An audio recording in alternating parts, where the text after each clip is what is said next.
भारत के संविधान की जीत है, ये बाबा साहब की जीत है। जो बाबा साहब इस देश में इंडिपेंडेंट चुनाव लड़ने का अधिकार देके गए थे, आजाद उम्मीदवार मैदान में उतरने का जनता को स्पेशल वो एक अपॉर्चुनिटी देके गए थे मौके की। अगर ये पार्टियां आपको पसंद न आए तो आप स्वयं चुनाव लड़ सकते हैं, अपना कैंडिडेट उतार सकते हैं। ये देखिए उत्तर पूरे देश के अंदर एक पहली बार ऐसा मौका आया है कि जो नगर पंचायत नगर उसकी प्रमुख की सीटें हैं, जो 544 सीटों में से भारतीय जनता पार्टी जो ढींगे हाँक रही है 199 मिली हैं, और जो निर्दलीय हैं उनको 266 सीटें मिली हैं, और जबकि उसके अलावा सापा को 70-75 मिली है, बहुजन समाज पार्टी को 35-40 सीटें मिली हैं। इस तरह से अगर देखा जाए तो बीजेपी थोड़ी ना जीती है, बीजेपी से ज्यादा तो निर्दलियों को वोट मिला है वहां पर, उनको सीटें मिली हैं। तो ये उत्तर प्रदेश का पहली बार ऐसा चुनाव है कि जो पार्टी एग्जिस्टिंग है और जो उसमें पार्टी जो वहां विपक्ष में है, उन पार्टियों को नकारते हुए लोगों ने आजाद उम्मीदवारों को जिताया है उत्तर प्रदेश में। हार का असर नजर आ रहा है बीजेपी की आवाज में? नहीं, बिल्कुल आ रहा है। अब उनको उनके पहली बार मैं ऐसा देख रहा हूँ कि उनके नेता बोल रहे हैं कि हम इसके ऊपर चर्चा करेंगे, इसकी समीक्षा करेंगे, हम ये क्यों हारे, ये सब चीजें देखेंगे। पहली बार वो बैकफुट पर है, नहीं तो अपनी हार कभी स्वीकार ही नहीं करते थे। 2014 से लेकर अब तक पहली बार उनको करारी हार का सामना करना पड़ा है। करारी नहीं, बहुत ऐतिहासिक हिस्टोरिकल ये हार है। और खासतौर पे कर्नाटक की जो जनता, कर्नाटक में खासतौर पे देखिए SC/ST ने कर्नाटक में और उत्तर प्रदेश में जो इन चुनावों में रोल निभाया है वो अपने आप में हिस्टोरिकल रोल है, क्योंकि पहली बार उन्होंने मुद्दों के ऊपर वोट किया है। नहीं तो ये भगवानों के ऊपर, मंदिरों के ऊपर, हनुमान के ऊपर, इसके ऊपर एक सांप्रदायिक उसके ऊपर जो बात करते थे बिना या मुद्दों की बात ना करके वो इधर उधर ध्यान भटकाते थे, 370 और ये और वो। अब पहली बार ऐसा मौका हुआ है कि दोनों राज्यों की जनता ने कहा भाई ये बताओ तुमने क्या क्या हमारे लिए, हमारे कॉन्स्टिट्यूशनल अधिकार के लिए क्या किया, हमारे रोजगार महंगाई के लिए आपने कम करने के लिए क्या किया, रोजगार देने के लिए क्या किया, हमारी शिक्षा पे बात करो, हमारी सुरक्षा पे बात करो। पहली बार ऐसा मौका आया। और कर्नाटक में तो ये हाल हो गया कि हमारे SC/ST की महिलाओं ने जो उनको साड़ियां दे रहे थे चुनाव प्रचार के दौरान बीजेपी के लोग, जो गिफ्ट वोट खरीदने के चक्कर में, उन साड़ियों को उनके घरों में फेंकाए कि ये साड़ियां नहीं चाहिए तुम्हारी, ये 5 साल की गिफ्ट नहीं चाहिए, हमें 5 साल अपना संवैधानिक अधिकार चाहिए, ये बताओ कि हमारे संवैधानिक अधिकार कहाँ है। तो ये पहली बार एक हिस्टोरिकल चुनाव है, खासतौर पर SC/ST के लिए। जी, पूरे देश में SC/ST समुदाय या लोकल पर्सन में खुशी की लहर है इस चुनावी जीत से? नहीं, पूरे देश में ये तो पूरे देश का चुनाव हो गया। ये पूरा देश जो 2024 में हमें लग रहा था कि भाई ये जो संविधान के विरुद्ध जो शक्तियां हैं, जो संविधान को तोड़ने की कोशिश कर रही हैं और संविधान को खत्म करने की कोशिश कर रही हैं, और 2024 में ये तीसरी बार चुन के आएंगे तो नई संसद ये बना रहे हैं, नई संसद में नए संविधान को लाना चाहते थे, तो इनको कैसे रोका जाए। लेकिन कर्नाटक अपने आप में दक्षिण का द्वार, देखिए हमारी 5000 साल पहले जो हार हुई थी, जो हमारे लंकेश्वर महाराज की जो हार हुई थी, वो इसी दक्षिण से हुई थी। वो दक्षिण के चक्रवर्ती सम्राट थे। आज एक बार फिर हजारों वर्ष बाद इसी दक्षिण से इन मनुवादियों को रोका गया है। इन मनुवादियों की हार सुनिश्चित यही दक्षिण ने की है, और 2024 में इनको हरा के हम अपने संविधान को बचाएंगे, अपने अस्तित्व को बचाएंगे। भारत के हम इसको जो उसका भारत को बदल के ये हिंदू राष्ट्र हिंदुस्तान करना चाहते थे, और भारत के स्टेटस को बदल के ये हिंदू राष्ट्र करना चाहते थे, भारत के संविधान को बदल के मनुस्मृति का संविधान लाना चाहते थे। तो हम 2024 में अब हमें उम्मीद हो गई है, पूरी आशा हो गई, जो हम निराशा में थे, आशा हो गई है कि हम 2024 में इनको हरा के मनुवादियों को भारत का स्टेटस बचाएंगे और भारत के संविधान को बचा पाएंगे। क्या बीजेपी के मनुवादी सपने चूर हुए हैं? नहीं, देखिए चूर हुए तो झटका लगा, भी चूर नहीं हुए, अभी 2024 में हुए। अभी तो खाली झटका लगा है। ये उसको पूरी तरह से उसको कवर करने की कोशिश करेंगे। अभी तो इनके पर बहुत हथियार है ना, क्योंकि इनके पास सत्ता, इनके पास संसाधन, इनके पास इनकी गैंग, इनके पास वो तमाम, इनके पास ये सांप्रदायिक, इनके पास मामले लोगों की भावनाओं से खेल करके, जैसे अभी वहाँ पर मणिपुर में हुआ, कितना भारी वहाँ पर कत्लेआम हुआ है मणिपुर में, वो तो ऐसी चीज में जबरदस्ती डाल रहे हैं दूसरे लोगों को, उनके जंगल छीनने के लिए, उनके घर छीनने के लिए। आज 70-72 साल बाद संविधान लागू होने के जो SC/ST थे, उनको तो आपको रिमूव करके उनको मुख्यधारा से जोड़ना चाहिए था, और आप अब नए SC/ST बना करके उनमें डाल रहे हैं। इसका, और तुम हमारे संसाधन, जंगल, जमीन सब छीनना चाहते हो, तो ये बढ़ेगा, इसको बढ़ाने की कोशिश करेंगे। क्योंकि अगर इनके पास कुछ नहीं बचा तो बाद में भारत पाकिस्तान, और वो भी नहीं बचा तो हिंदू मुसलमान। इनके पास ये हथियार है, इन हथियारों का इस्तेमाल करने की कोशिश करेंगे। आने वाले 6 महीने बहुत ही क्रूशल है, और हम लोगों की जिम्मेदारी है कि अपने समाज। क्या गोदी मीडिया भी बौखलाई नजर आ रही है इस करारी हार से, इस चुनावी करारी हार से? बिल्कुल, तो कल ही दिख गया था जिस तरह बौखला रहे थे, जिस तरह से उनको, क्योंकि देखिए वो तो उनके खेमे के हैं, गोद लिए हुए हैं गोदी मीडिया जो है इनका सरकार का, तो ये इनके तो मुंह पे तोते उड़ रहे थे।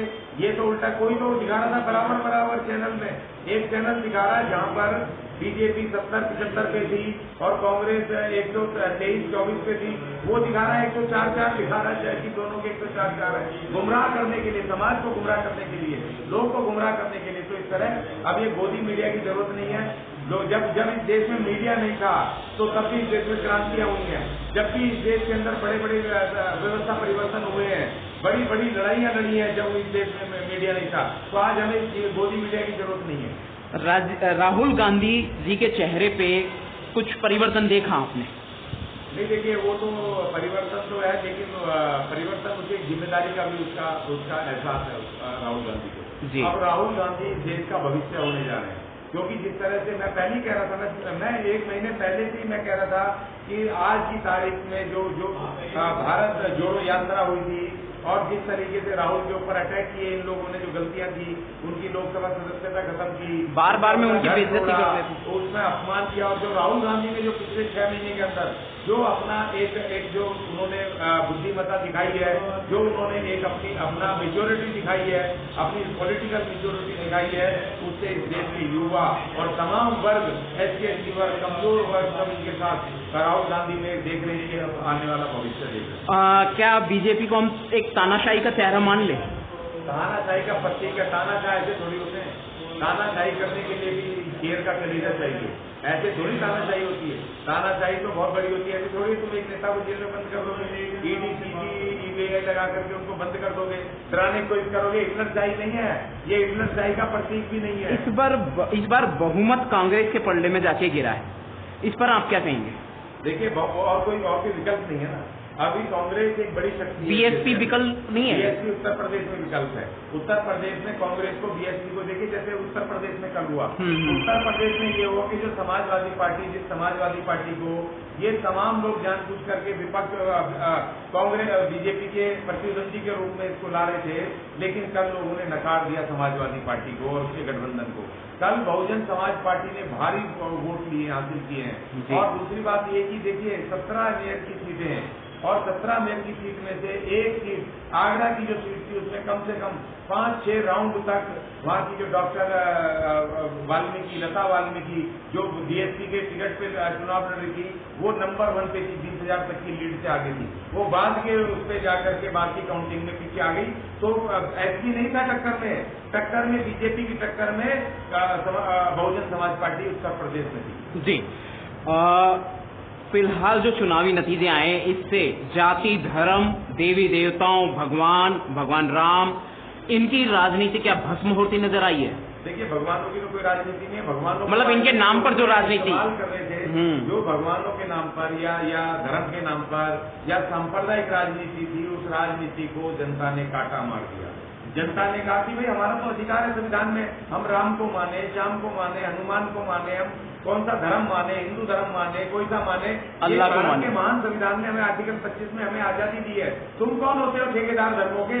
तुम राजनीति करने आए, तुम ये बताओ तुमने मेरे रोजगार के लिए क्या किया, तुमने मेरे रोटी पानी की व्यवस्था के लिए क्या किया, तुमने महंगाई कम करने के लिए क्या किया, तुमने इस देश से भ्रष्टाचार मिटाने के लिए क्या किया, तुमने मेरी सुरक्षा और मेरे न्याय के लिए क्या स्टेप उठाए, तुमने मुझे SC की लिस्ट से निकाल करके समाज की मुख्यधारा से जोड़ने के लिए, मुझे भारतीय बनाने के लिए तुमने कौन से स्टेप उठाए? मुझे ये बताओ, तुम्हें ये बताओ जो तुमने 100 स्मार्ट सिटी बनाने के लिए कहा था, कितनी स्मार्ट सिटियां तुमने बनाई? तुम ये बताओ कि तुमने इस देश का बजट कहां पर बर्बाद किया? तुम ये बताओ कि अडानी को 14 लाख करोड़ रुपए का बर्बाद करने के, इस देश के बर्बाद करने की तुम्हें परमिशन किसने दी? तो तुम्हें तो ये बताना, तुम्हें ये थोड़ी बताना है। तुम मंदिर जय बजरंग बली बोलोगे, भाई बजरंग बली। और दूसरी बात, देखो एक जनता ने एक और चीज निकाल दी जो इनका मक्कारीपन था।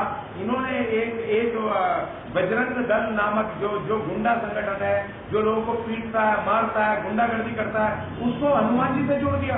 एक पवित्र एक भगवान के साथ जोड़ दिया और हनुमान जी से आदिवासियों की SC/ST की भावनाएं जुड़ी हैं, क्योंकि तो हमारे आदिवासी हैं। हमारी भावनाओं को आहत करके तुमने एक गुंडे संगठन के साथ मतलब बजरंग दल का मतलब हनुमान, बजरंगबली, इसका मतलब ये लोगों ने इनको नकार दिया।